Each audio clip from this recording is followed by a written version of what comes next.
But from one Jared to another Jared.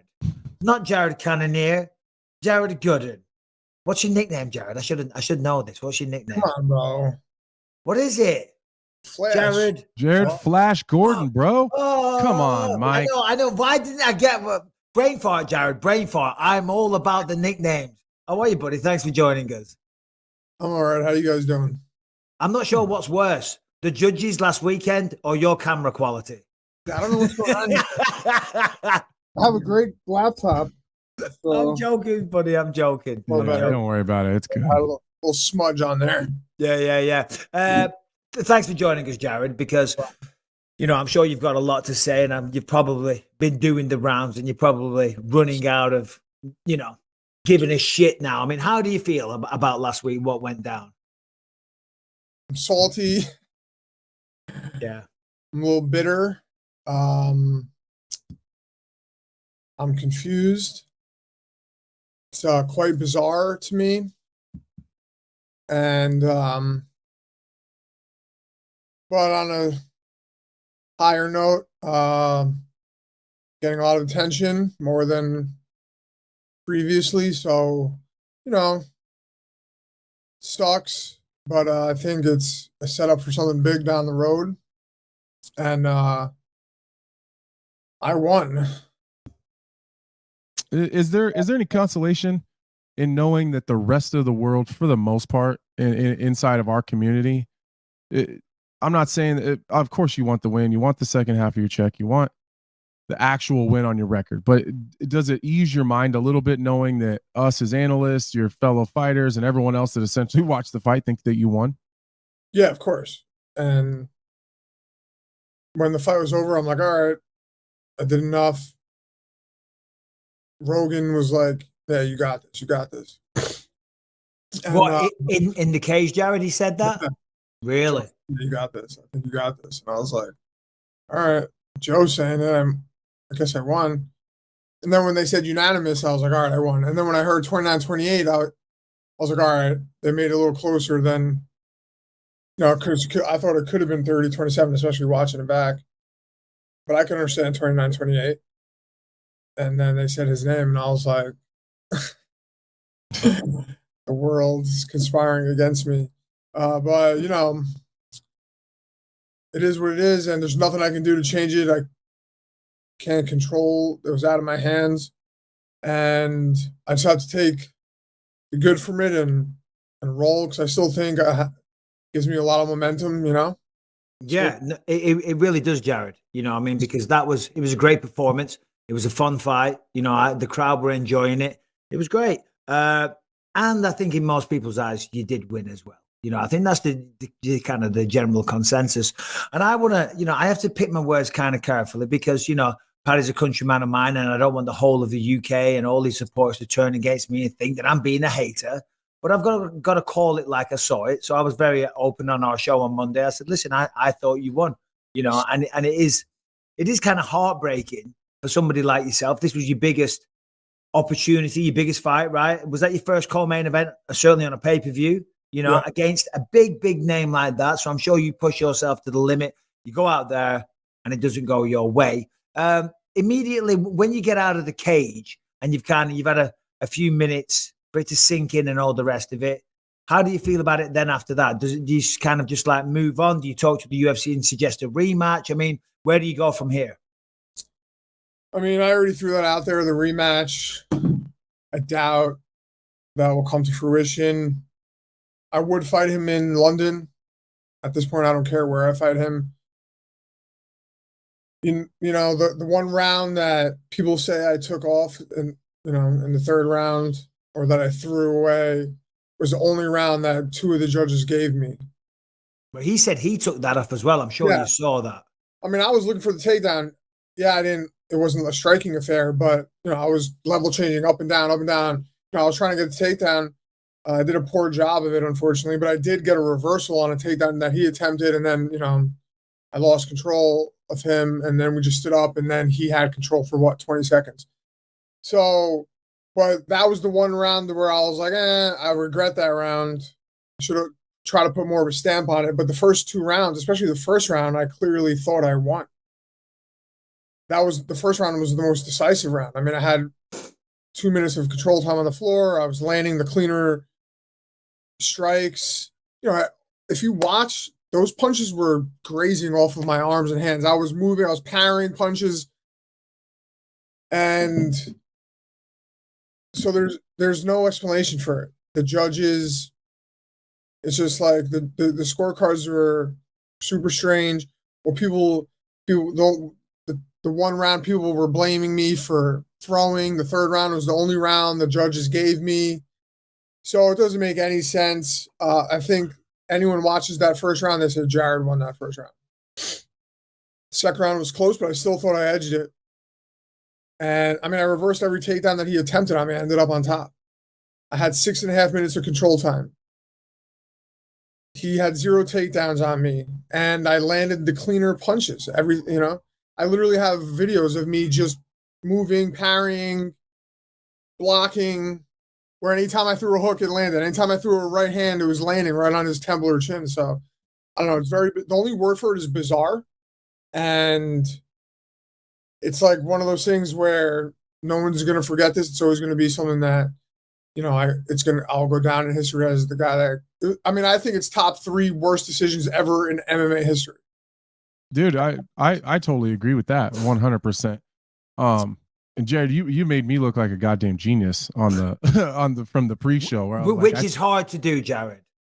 It takes a lot. It takes a lot. But I thought you were going to be the better, more technical striker. I think maybe Paddy, because he carries so much heavy, he gets so heavy in between fights. Maybe he'd be a little more powerful.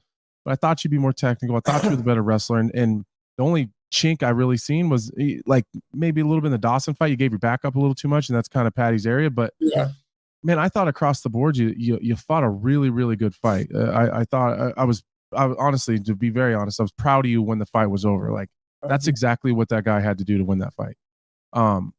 Was there any surprises? I'm always curious, like from what you expected going in there, was he stronger than you thought? Was he not? Was he weaker? Was he slower? He was exactly what I thought it was going to be. Come out hard, try to be flashy, and then just fade. My only regret is on my part that I didn't open up more. And that's always been something that I critique myself over because, the number one goal for me is to win. I'm not here to try to sit and go in a slug match and be in a firefight. How that could end for anyone. And I want to go home with 2 checks, obviously. I want to get another win on my record, and I want to move on in my contract. So the goal for me is to always win. And if I end up, having something spectacular happen, then great. I try not to force those things, though.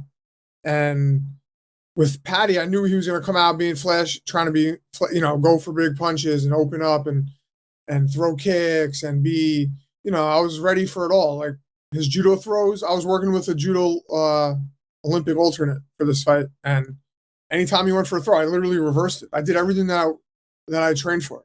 And the only thing that, like I said, I regret is just not going for a little bit more. And I lost position on the floor, which is my bread and butter is ground and pound and being on top of guys. So I do have some regrets, but I still think I won fair and square. So, but you know what? Even if I won this fight, the narrative would have been switched. Oh, it was boring. Oh, you hugged him in the last round.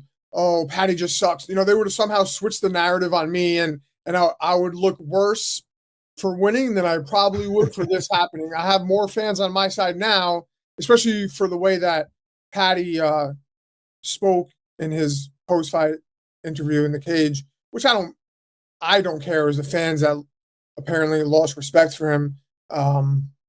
And I probably gained way more fans this way. And I spoke to Dana after, and he was like, look, you literally came out with the best, coming off of a loss, this is the best circumstance for you that could have ever happened. And I think he's right. I have, it's only been 4 days, so I have yet to see the silver lining. But I'm sure, it will be made apparent. I text my manager and I was like, give me Tony Ferguson. I think it makes sense. Where he's at in his career, I have a decent name now, I guess you could say. And he's where he is, I'm where I'm at, and I think it makes sense for me to get a fight like that. And so I think eyes will be on me now. People are going to be watching this fight. People are are behind me, and they're going to want to see me get in there. So I don't know why something like that wouldn't make sense. I don't think I'll fight behind me necessarily. I think it'll be someone with a name or with a decent, following. So Tony Ferguson would be a fantastic next opponent. And you're right, and that is the correct attitude. Listen, didn't go your way. What are you going to do? It is what it is. It's happened, and sadly, it is a part of the sport sometimes. The judges need to get their shit together. We talked about that at length on Monday. But there is a lot of upside to it.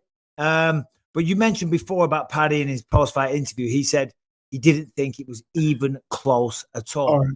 Well, and how did that to say it wasn't even close in those first 2 rounds? I mean, come on. I think regardless of whether you thought you won or Paddy won, I think everyone can agree that it was close. Do you know what I mean? We had you winning, but come on, you can't say it wasn't close. What did that make you think? I'll give him the benefit of the doubt. We just fought. I just cracked him in the chin and temple a couple times. He was tired, and he didn't get to watch the fight back yet. So I could see in his head how he thought he won, especially after, getting the nod. But he also has to keep the circus going, and that persona and his whole shtick. It's got to keep going. So I get it, man. Paddy, I like him, man. We were laughing, we were having fun all week. There's no malicious or ill will towards him or his team. His coaches are super nice. I fought his teammates, so I already know his coaches previously. And so I get it, man. It's his character, and he's got to keep it going. And it's like Conor, man. Guy's laying against the cage with his leg in half, and he's already dropping a promo telling everyone as he was threatening to murder Dustin and his wife in their sleep with a bullet to the head. I mean, called that a promo, called it attempted murder. It's a pretty good promo. It's a pretty good promo. You get what I'm saying. So Jared, I wanted to ask you this. I had said leading, because I think something that maybe we don't talk about as analysts enough is sometimes maybe that Conor McGregor effect or the Paddy Pimblett effect, where, I mean, unfortunately, I was kind of blown away when you were walking out and people are booing you in your home country with a guy from the UK. I was like, wow, this is crazy. And I think sometimes that does get to people. And I think sometimes people can allow that to get into their head. And just like you called it, the circus show a little bit. Even me, myself, I got wrapped up into the circus show a little bit when I fought John Jones. It's just a different beast, So I had said on the, and I urge all the believers here to like dig into Jared's story a little bit. Like, I didn't think that was going to be a big deal for you, because you've already been through a lot of shitty things. You've had a rough go at it at times. I didn't think that Paddy was going to take you anywhere that you haven't already been worse places in your own head. So was there any issues there as far as dealing with the circus show and the fans and kind of the bullshit that come along with that? Man, I embraced it all. And I have a sports psychologist, and we did so much visualization, the backstage, the warm up. She's telling me, all right, visualize hitting pads backstage, the cameras. All right, 5 minutes, Jared, walking to that X on the floor. All right, stay here. We're going in 2 minutes. All right, let's go. And then the walkout. And then, picturing my walkout, I figured I was going to be the first guy to walk. Now I'm in the cage. Now I've listened to his walkout numerous times just to visualize and get that sound in my head. And when he was walking out, doing his little thing, man, I loved it and I embraced it. And I did it 1,000 times in my head. I visualized it 1,000 times. And then I visualized executing and doing what I wanted to do. And Bruce Buffer screaming our names. And then, all right, are you ready? Are you ready? Fight. And go in there and win. And that's what I did. I used to do the exact same thing. Because for those people that don't quite understand the benefits of that, because when it does happen, mentally in your mind, you've been there a number of times. So it doesn't have, it helps with the nerves and the nervous energy and all the rest of it. We don't want to sit here and just bang on about that all night. And if you don't want to go into this, I don't, then that's fine. But as Anthony mentioned there, you have been through some trials and tribulations throughout your life to get you here, and I think your story inspires a lot of people, Jared. Would you mind sharing like some of your darkest days and what you had to endure and what you had to go through? Yeah, of course. I love talking about it. Yeah, no, as I say, I think people would love to hear it. And because we have a lot of people, we had some video questions recently for some guys struggling with addiction and things like that, so it's important for people to see and to hear from people like yourself that have overcome these demons. There's a lot of stories, man. I have some really, really good stories. You told me a couple in Fight Island when me, you, and Felder were having dinner. Yeah. I was like, fucking, Jared's a crazy man. I had some crazy things go down. I'll tell you a couple of stories. So one time, and this is just like weird how it happened full circle. So, I train at Kill Cliff or Henry Hoof's gym. And when I was 20 years old, or 21, I came down to Florida to train. I was still an amateur. I went pro when I was 22, but my now wife's friend was like part owner of the gym that they opened up, and it was called Imperial Athletics at the time. And I got myself into a little mischief, and 4 days later, the cops came to pick me up at Imperial Athletics, and I'm wrestling with Michael Johnson, and police walk into the detectives walk into the gym, they walk onto the mat, and they arrest me in front of everyone. They're on the mats with their shoes on. Henry's there. Rashad Evans had just won the title. He was there. Anthony Johnson, rest in peace, was there. Michael Johnson. I can't believe I'm forgetting his name. Black guy that had blonde hair. He fought Nate Diaz. Melvin Gillard. Melvin Gillard was there. There was a bunch of guys in there, man. And I got arrested for a home invasion, robbery, felony, battery. I was facing 25 to life. Whoa. I got accused of robbing a guy that was a drug dealer, but I broke into his house. I made a bunch of noise, and police came to arrest me for it, but I beat the case. Guy never came to testify against me, so they just dismissed the case. But came to testify. Yeah. And we know a few people. We break a few legs. You don't fucking show up in court, bro. He never. No one knows where he is. It's weird. Yeah, he disappeared. It's weird. Yeah, no one ever seen him again. That's weird. Everglades, all sorts of weird things. A lot of holes out here. But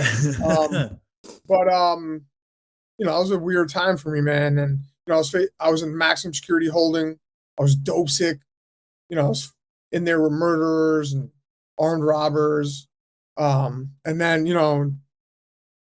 10 years later, I'm training with Henry again, and it's just crazy how it all, when I made my UFC debut, I walked into the elevator and there was Henry. He's looking at me and he's like, I haven't seen him in years. And he's like, I know you from somewhere. I'm like, yeah, remember I got arrested in your gym? He's like, oh shit. He's like, what are you doing here? And I was like, I'm fighting. And he was like, you're fighting? You're in the UFC? And I was like, yeah. And he was like, holy shit. And now I train with him. That was when I made my debut. I was still in New York. 5 years later, I'm here with Henry. That was a funny story. One time I was out at Donald Cerrone's ranch. Felder was fighting Ross Pearson. And, similar style, shorter guy, stocky, the way we move. So he asked me to come out and train for him. And I was shooting dope. And at the ranch. At the ranch, everyone's there. When you say shooting dope, what you mean heroin? Heroin, yeah. And it's Felder, Pat. It's not the best preparation for going into sparring. Most people, I would assume, I've never done heroin, but would like to lie down and relax. Getting punched in the face when you're on heroin doesn't sound like a good time. Not much of a stimulant. So Pat Healy was there. I don't know if you know Jafari, who was Cerrone's wrestling coach. Mm-hmm. There. Yeah. Jonathan Webb Hughes in the UFC was there. A bunch of other guys. And obviously Cowboy was there. and I'm like passed out in my room, like on the bed. And I think Jonathan came to me and was like, "Hey, we got to talk to you inside." So I walk in there, and when I had shot up, I had left like my toiletry bag on top of the toilet with all my dope and needles in there. And I just like stumbled out of the bathroom and fell on the bed and passed out. And someone obviously, someone went to take a piss and they saw it. So, they're all sitting in the circles like A&E intervention, and they're like, "Hey man, we found this." And it was just like, so embarrassing, such an embarrassing moment. And I got like, Cerrone. I was 23 at the time, I think, and it was like over 10 years ago. This was, and at the time, Cerrone's he's, I guess, in his prime, or he was doing really well at that time. I think he was about to fight RDA for the belt, and it's like they're all looking at me like, "What the?" And I'm just like, "Sorry, guys." Start crying. I can only imagine the shame that you felt in that. Yeah, fuck, that's crazy. Then what happened? Did they make you leave? Man, They were like, "Come on, give me some of that shit. I hear it's great." Yeah, I was like, give it back to me. No, so Cerrone knew someone that had an issue with opiates, and they had given me like some Suboxone to come off of, and I actually stopped using it for the time that I was there. I got off, and I it was really tough, obviously, and Paul went and fought. He lost that fight, but I was clean. And then when I got home, I relapsed. But those were like some of my dark moments. They were shameful, but they weren't like that low. I've been homeless. I've lived in homeless shelters. I've lived on the street, jails, institutions, psych wards, therapeutic communities, crisis centers, overdoses. I got arrested 8 times due to my indirectly or directly because of my drug and alcohol abuse. And track marks up and down my arms, psychosis, like shooting cocaine for days. Jesus and Christ. My last overdose was December 25th, 2015. Hold on. Last overdose, how many overdoses are we talking? I have 3, which isn't a lot. I know kids that have had over a dozen overdoses. Wow. So obviously a lot there. What would you say to someone watching this show right now that fucking wants to? Because I'm sure you wanted to many times, and I'm sure a lot of people, they don't choose that life and they want to get off it and they want to be on the straight and narrow. What would you say to someone like that the best piece of advice maybe you ever got told or that you can give to help someone, whether it's drugs, drink, alcohol, or whatever addiction it is in their life or issue that they have? The biggest thing for me was, believing that there was like something bigger than myself that was, controlling the universe, and that could like restore me to sanity. And I had to hand my will over to that higher power. I had to hand my will over to the care of this being. And I call him Jesus. I'm not saying that you got to Jesus. It could be, if you're Muslim, it could be Allah. It could be whatever you believe in. Or it could be something as simple as you got a kid that needs you, or you have a sick parent or a sick grandparent that needs you, or whatever your passion is. For me, at first, MMA was a real driving reason for me to get sober. I still had fighting, and I was 9-1 as a pro when I had my last overdose. And I'm like, all right, like I can't do this on my own. Like whatever I do never works. So I'll take some suggestions. And, I started, sitting in a homeless shelter / treatment center in Queens, New York. And, it was a disgusting place, but like at that time for me, I was like, this isn't that bad. This is pretty decent. Like I'm eating 3 meals a day. I have a place to shower. There was feces on the walls in the shower stalls, but I've been in a lot worse places. It wasn't jail. I wasn't freezing cold in the streets. So I was pretty grateful.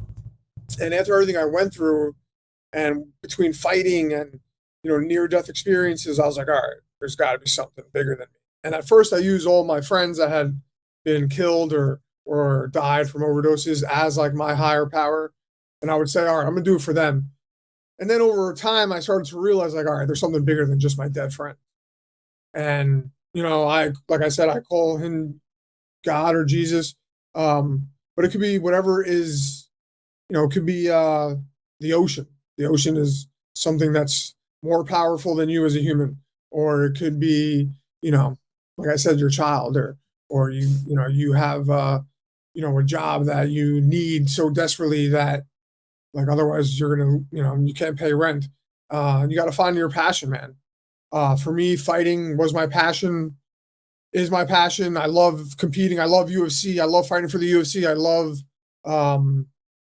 MMA, martial arts. And, I thought at first that it was just about like making money and getting cool and being popular. And, but then I realized that, like, the gift of fighting has been given to me to use my platform, to spread awareness. And obviously I still have my own goals. I still want to climb the ladder, and everyone wants to become champion. If you're not trying to become champion, then what are you doing in the sport? So, but the more popular I get, the more I win, the more people I can help. So Yeah. Find your purpose, find your higher power. It could be whatever you want it to be. I'm not telling you to find Jesus. And you got to work hard, man. Faith without works is dead. You too, both of you guys, I know your careers very well. You did not have the easy road. No. I remember when you were fighting at CFFC, Anthony. I was a CFFC champion. Oh, yeah, that's right. You had already like 454 fights or something. Yeah. I'd already been at this for 47 years. Still 454 fights. I believe you won the title, you defended, and then you got to UFC, I think. No, I had to fight like 2 more times after that. Right. Okay. So it's a never-ending battle. And like, if you look at the beginning of your career, it was very rough. Very. And Mike, your way to the belt was hell on earth. And then what you did to defend the title with your eye and all the other crazy shit that you went through. I mean, I believe your purpose was your family, your kids. I watched your movie and you were like, yo, I got kids. Like, I got no option. That was a bigger power than yourself, man. Something that you had to do no matter what. Well, 100%. And as you said there, find your purpose, because you're absolutely right, Jared. Prior to the kids and my wife coming along, I didn't give a shit. I didn't care. You know what I mean? I didn't care about me. If I went to prison or whatever, who cared?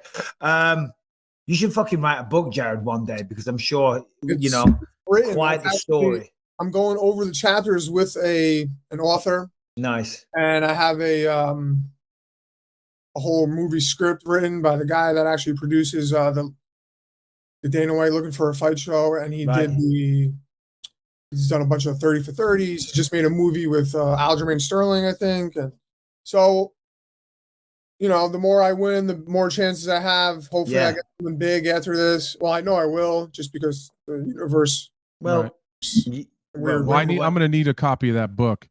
I'll send you a copy of mine, Anthony. If you've been saying, you know what, Mike? You go ahead and keep it. You've been telling me you're going to send me this book for a long time. Hold on.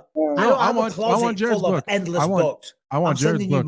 I'm sending you mine. I'm going to give you a pop quiz. But Jared, we'll let you go on this. From one formerly homeless guy to another, right? Harrington. And if we ever fire Harrington, I'm just saying, Jared could fill in for him. Look at Jared. Look at Harrington. Harrington, come on the screen and join us, buddy. Take your hat off, Harrington. Take your hat off. Jesus, and you got a UFC shirt. And he used to be homeless. And he used to, sell his ass for sex to pay his way, but it is what it is. Harrington's our producer. He's had a tough time in life as well, but he's worked it all out as well. So we just tease him and have a laugh. But he's a great member of the team. He has some questions for you from the people on Twitter. Harrington, all yours, buddy. We do not dwell on these experiences nor wish to close the door on them. Let's see here. Yeah, dude. Let's see here. Tony Quant wants to know. There was a lot of discussion prior to the fight, and even in Paddy's post-fight interview there, about you guys joining up for some charity work. Has he reached out to you yet about getting the ball rolling on that?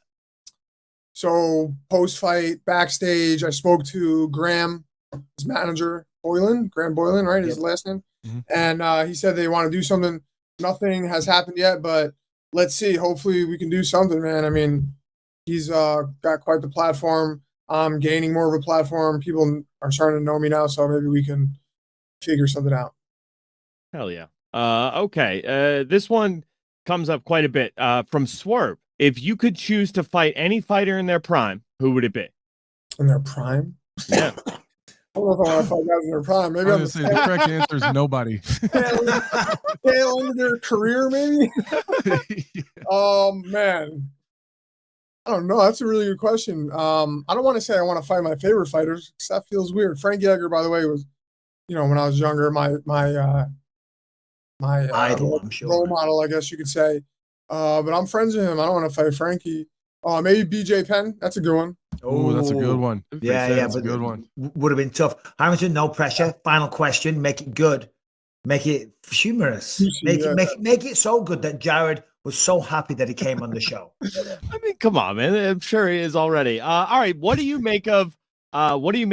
AJS says, I hope you know you're an honorary Mancunian for life, maybe even more Mancunian than Bisping for beating that Scouser. Oh, yeah. So just a bit of background. Mancunian means somebody from Manchester. Liverpool and Manchester, generally, they have this, well, certainly it comes from football, soccer, like a beef. You know what I mean? So you're a Mancunian for life, Jared. Yeah, I'll take that. I mean, you know what? The world knows. Paddy knows. I won that fight. Those judges are blind and being investigated. No, that's right. That's right. He's being investigated. I'm the winner, baby. And someone told me I should put in my bio, first guy to beat Paddy Pimblett in the UFC. And I was like, I'm not gonna die on that hill. So I wouldn't do that. Sorry, I've got one more. We'll end on this. Jared, this is your opportunity. The world is watching. Since Anthony Smith came on, those numbers are skyrocketing. A message for Paddy Pimblett. If you're looking into the soul and the eyes of Paddy right now, what would you say? Paddy, I wish you all the best. I love you as a character and as a person. I think we became friendly during fight week. We shared 15 minutes in the cage together. But I won. Deep down inside, I won. All class. Love that. I love all that. Class. I absolutely love that. All right, Jared. Well, listen, we'll say farewell. We've got Jamal Hill jumping on in a minute. Thank you for your time today. Always love talking to you, mate. Thanks, and looking forward to seeing the next fight. Have a great Christmas. Happy holidays with your family and all the rest of it. And hopefully talk to you again soon. All right, guys. I appreciate it. Have a good one. Take care, brother. My man.